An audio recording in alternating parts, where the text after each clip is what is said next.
අවසාන වශයෙන් එක උදාහරණයක් සත්පුරුෂ ඇසුර නිසා බේරිච්ච එකට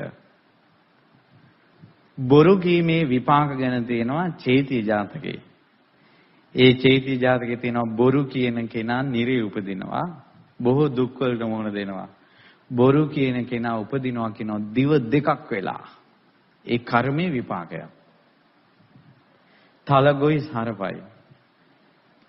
බොරු කියන කෙනාට කර්මයක් උපදිනවා කියනවා බොරුව කිව්වේ යම් දිවකින්ද ඒ දිව නැතුව උපදිනවා කියනවා මාළුවන් වගේ.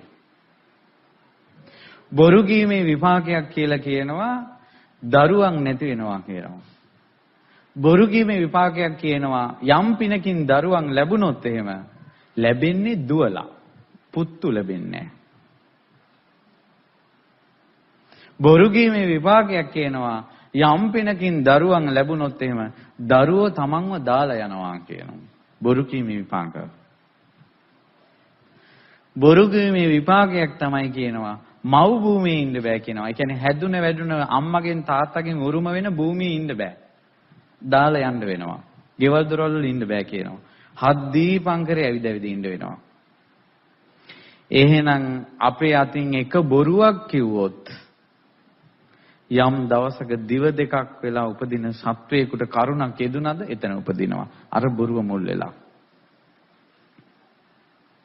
ඕන කඩේකින් කෑමක් කෑව වඳ පිටි දාලා. ඒක බඩට කැවුනා. භෞතික වශයෙන් වඳ වීම පිණිස හැදුනා. සසරේ කර්මයක් ඉදිරිපත් වෙනවා බොරු කියපෙකින් වඳ කළා දානවා. මේ වෙන තාක්කල් බොරු කියලා තියනවාද? ඒ බොරුව පිටිපස්සේ ඔවැනි විපාක ඇත. ඒ කර්මයේ යුතුයකම තමයි කර්මයේ කෘත්‍ය තමයි විපාක දීම. විපාක නොදී යන්නේ. ඔය එකක් ලොකු ස්වාමීන් වහන්සේ මුණ ගැහුන්නේ නැත්තම් ධර්මයේ මුණ ගැහුන්නේ නැත්තම් මේ වෙනකොට කොච්චරනම් අපේ කටින් පච කියවේද?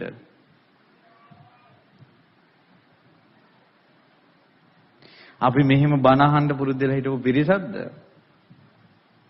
හාමුදුරුවෝ පැයක් බණ කියනකොට කොච්චර දඟලනවද?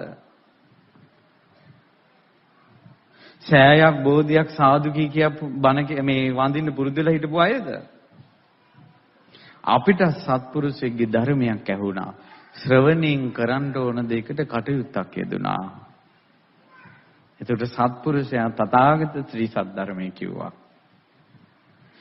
ඒ ධර්මයේ කියනකොට මතක